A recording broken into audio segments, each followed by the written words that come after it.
The assembly hall of the Galactic Concord burned with electric tension. Ambassadors, delegates, and scholars of countless species filled the chamber, their murmurs reverberating off the crystalline walls. At the center of the room, a hologram projected an unbelievable scene. A human, standing boldly before a creature of terror and legend. The beast was massive, its sinewy form glinting like molten obsidian under an alien sun. Razor-sharp quills bristled along its spine, and its 6 glowing eyes pulsed with eerie, synchronized light. Known as a Valon Griskar, the creature was said to annihilate anything that wandered into its domain on Vecranis Prime. Yet here was a human, standing calmly before it, their hand resting on its scaled head as though it were a harmless pet. "Absurd," grumbled Delegate Zynar of the Marathian Collective. His translucent jelly-like body pulsed in shades of agitated crimson as he addressed the gathering. "This defies reason. A Griskar is an apex predator. How does a soft-skinned primate even survive such an encounter, let alone tame it?" A ripple of agreement passed through the crowd. Ambassador Darek Vren of Humanity leaned back in his chair, his lips quirking into a bemused smile. "The footage is unaltered, I assure you. That soft-skinned primate is Captain Loran Vance, one of Earth's finest explorers. He doesn't tame Griskars, he bonds with them." A hologram of Captain Loran Vance flickered into view beside the recording. His rugged face bore a mix of scars and laughter lines, his dark eyes glinting with confidence. Clad in lightweight, adaptable exploration gear, he looked as though he belonged more to the untamed wilds of Vecranis than the polished floors of a starship. "Ridiculous," scoffed Minister Talquar, a serpentine figure draped in jeweled silks, his 6-limbed form coiled tightly in disdain. "No sentient being bonds with a Griskar. They are pure instinct, violence incarnate." Vren's grin widened. "Not instinct, connection." The hologram shifted, displaying a breathtaking scene from Vecranis Prime. Its landscape was harsh yet beautiful. Endless plains of iridescent sand, jagged mountains wreathed in glowing mist, and towering crystalline trees that pulsed faintly like living things. In the foreground, the footage focused on Captain Vance as he slowly approached the Griskar. Vance's voice narrated over the scene. The trick wasn't about showing dominance or fearlessness. It was about understanding. Creatures like the Griskar don't see the world as we do. To them, it's all about energy, intent, and presence. I didn't rush. I didn't threaten. I let it see me for what I was. No predator, no prey, just curious. The hall was silent as the footage continued. Vance extended his hand, his fingers trembling slightly as the Griskar loomed over him. The air between them seemed to hum with tension. Then, impossibly, the beast lowered its head. Vance's hand rested on its rough scales and the creature stilled, its quills folding gently against its body. Delegate Zynar's crimson glow dimmed as he whispered. "He pacified it, with a touch." Minister Talquar hissed. "Impossible." Vren stood, his voice confident. "It's not impossible. It's human. We've always had a knack for forming connections where none seem possible. Captain Vance's success is just the beginning." The murmurs of the assembly grew louder, filled with disbelief and curiosity. Yet as the footage looped, none could deny the evidence before them. The starship Endurance hovered above Vecranis Prime, its sleek design cutting a sharp silhouette against the planet's turbulent sky. Captain Loran Vance stood on the bridge, gazing at the wild terrain below through the panoramic viewport. Behind him, his crew prepared for what many believed to be a suicide mission. "Captain, I have to say it," said Lieutenant Arden Moss, his wiry frame tense as he adjusted his utility belt. "This is insane. Nobody survives Griskar territory. Those things could tear through our armor like paper." Loran turned, his expression calm but firm.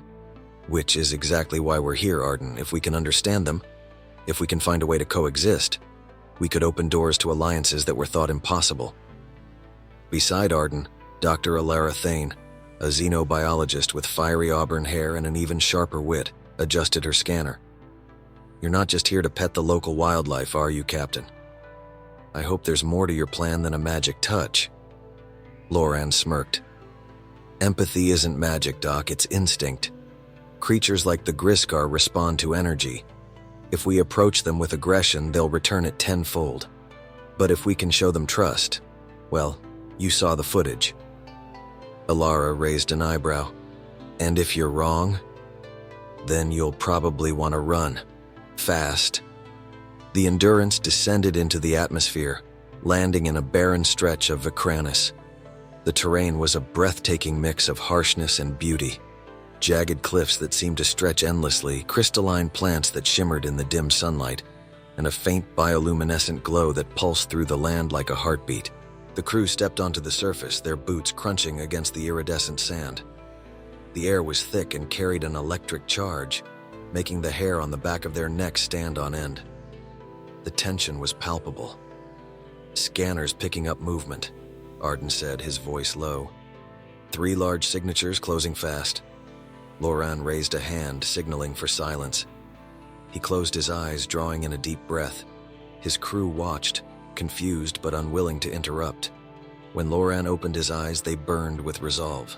"Stay calm, don't draw your weapons," he ordered. From the shadows of the cliffs, the Griskars emerged. Massive and terrifying, they moved with a predatory grace. Their quills rattled menacingly, and their glowing eyes locked onto the intruders. Arden's hand twitched toward his weapon. "Captain, this is a terrible idea." Loran stepped forward, his movements slow and deliberate. The lead Griskar growled, its voice a deep, resonant rumble that vibrated through the ground. The other 2 flanked it, their spines quivering. "Easy," Loran murmured, his voice steady. "I'm not here to harm you." He crouched slightly, making himself smaller, less threatening. His hand extended slowly toward the lead beast. The Griskar's 6 eyes narrowed, and for a moment, the world seemed to hold its breath.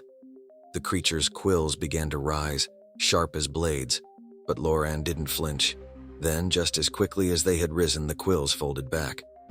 The Griskar lowered its head, its growl softening into something almost curious. The crew stood frozen as Loran rested his hand on the beast's head, his fingers brushing against the tough, warm scales. The creature rumbled again, this time a sound more akin to a purr than a threat. Behind him, Ilara whispered, "I'll be damned." Loran turned his head slightly, a faint smile on his lips. "Told you, it's all about trust." The other Griskars watched their leader closely. Slowly, cautiously, they approached. One by one, they lowered their heads, allowing Loran to touch them. The tension in the air dissipated, replaced by an almost surreal calm. Arden let out a breath he hadn't realized he'd been holding. "Okay, Captain, what now?" Loran stood, meeting the gaze of the lead Griskar. "Now, we find out what they're protecting." The Griskars moved in near-perfect harmony, their massive forms cutting a path through the jagged terrain of Vecranis Prime. Loran and his crew followed cautiously, their every step measured. The lead beast occasionally glanced back at Loran, its 6 glowing eyes locking with his in a way that felt less like a predator sizing up prey and more like an invitation. "Captain," Alara said, her scanner humming as it collected data. "These creatures are communicating. Not just with each other, somehow they're communicating with you." Loran kept his gaze on the Griskars ahead. "Not me. They're responding to intent, the same way they'd respond to each other." "Still feels like magic to me," Arden muttered, gripping his utility belt for reassurance. As they pressed deeper into the crystalline forest, the environment grew stranger. The glowing flora seemed to react to the Griskar's presence, their luminescence pulsing in sync with the beast's movements. The air thickened with a faint, almost musical hum, resonating through the ground and into their very bones. "Whatever they're leading us to," Alara said, glancing nervously at the strange plants, "it's not natural." The lead Griskar stopped suddenly, its massive form casting a long shadow over the crew. The other beasts followed suit, their glowing eyes focused on a large, jagged cliff face. At first, it appeared to be just another formation of shimmering stone. But as Loran stepped closer, he saw the truth. "That's no cliff," he said softly. It was a gateway, an enormous, arching structure carved into the rock. its surface etched with intricate patterns that seemed to shift and flow under the dim light. The hum in the air grew louder, almost rhythmic, as though the gate itself was alive. Arden whistled low. What in the void is this? Alara's scanner flashed with erratic readings. It's old, predating anything we've seen in this sector. The energy signature is off the charts. Loran turned to the Griskars, who now stood still as statues, their heads lowered slightly. The lead beast growled softly, nudging Loran forward with its massive head. Looks like they want us to go in, he said. Arden took a hesitant step back. Captain? Maybe this is where we draw the line. You know, live to tell the tale and all that? Alara, despite her earlier skepticism, moved closer to the gateway, her eyes wide with fascination. We didn't come all this way to stop now. Whatever's inside, these creatures have been protecting it for a reason. With a nod from Loran, the crew stepped through the archway. The air shifted instantly, becoming cooler, heavier, as though they had passed into another world. The inside of the structure was vast and cavernous, illuminated by veins of glowing crystal that stretched like rivers across the walls and ceiling. At the center of the chamber was a pedestal, its surface swirling with a strange liquid light. "What is this place?" Arden whispered. Alara moved toward the pedestal, her scanner beeping wildly.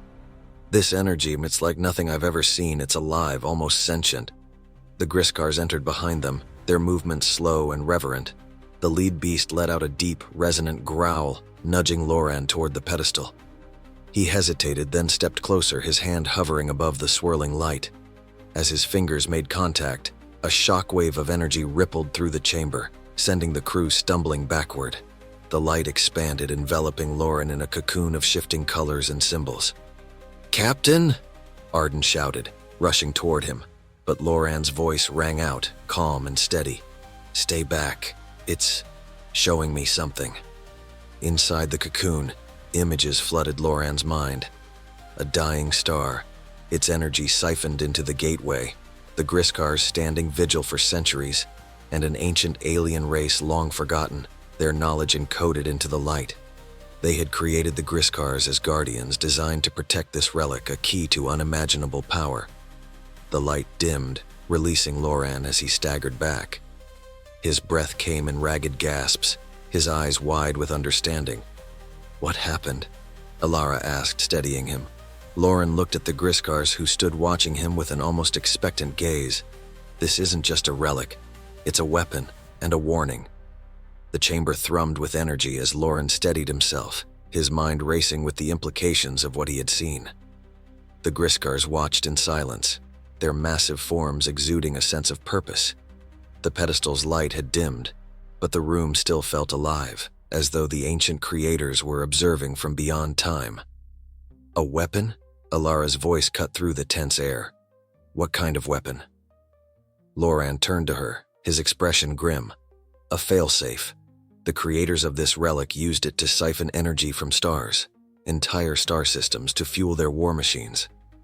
They built the Griskars as protectors, ensuring that no one could misuse this power." Arden frowned, his unease growing. "And why are we here? Why did they show you all that?" Loran gestured toward the Griskars, whose glowing eyes met his. "Because they believe we can be trusted.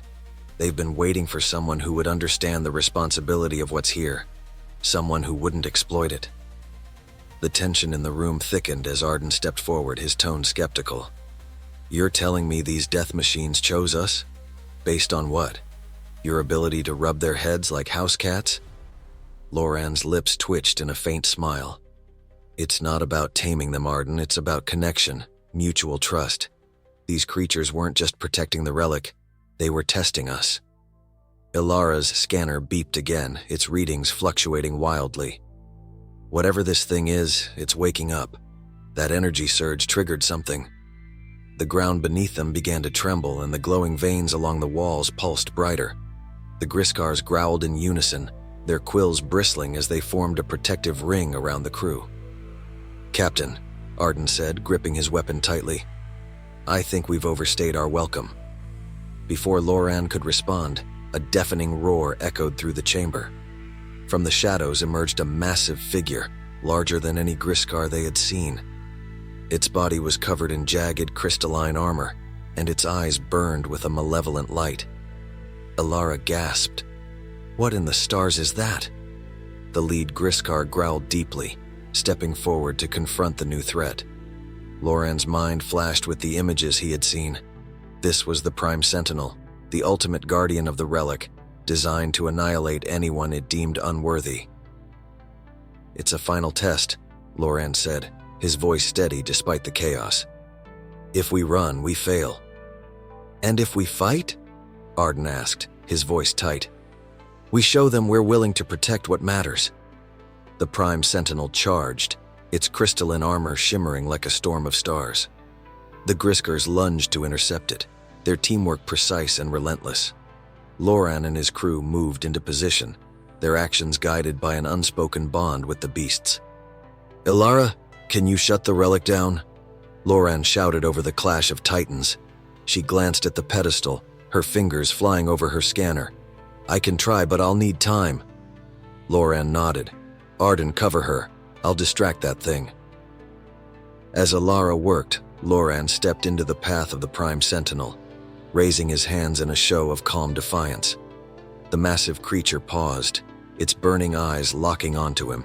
The air vibrated with raw energy as Loran took a slow step forward. "We're not your enemies," he said, his voice unwavering. "We're here to protect what you've been guarding for centuries." The Prime Sentinel roared again, its crystalline claws crashing into the ground. But this time it hesitated. The Griskars, still battling fiercely, echoed Loran's energy, their movements less defensive and more cooperative. Ilara let out a triumphant shout. "Got it!" The system stabilizing. The light from the pedestal surged one last time, enveloping the chamber in a blinding glow. When it faded, the Prime Sentinel stood motionless, its burning eyes dimming. The Griskars relaxed, their quills folding back as the room settled into an eerie calm. Loran exhaled, his body trembling from the adrenaline. "I think we passed." The lead Griskar approached, its massive head bowing slightly before Loran. Around them, the chamber's glow softened as though acknowledging their success. "What now?" Arden asked, his voice quieter than usual. Loran looked at the pedestal, then back at the Griskars. "We make sure this power stays buried. The relic isn't meant for conquest, it's a reminder of what happens when we forget the bonds that hold us together." As they exited the chamber, the Griskars followed, their presence now less threatening and more protective. The crew boarded the Endurance, the relic and its guardians left behind to continue their silent vigil. Back on the bridge, Loran gazed out at the wild beauty of Vecranis Prime. "The galaxy isn't ready for what's down there," he said softly. "But maybe one day it will be." Ilara nodded. "And when that day comes, they'll remember who stood here first." The Endurance ascended, leaving the Griskars and their sacred charge behind. As the ship vanished into the stars, the creatures roared one last time, their voices carrying the weight of an ancient promise: to protect, to trust, and to connect.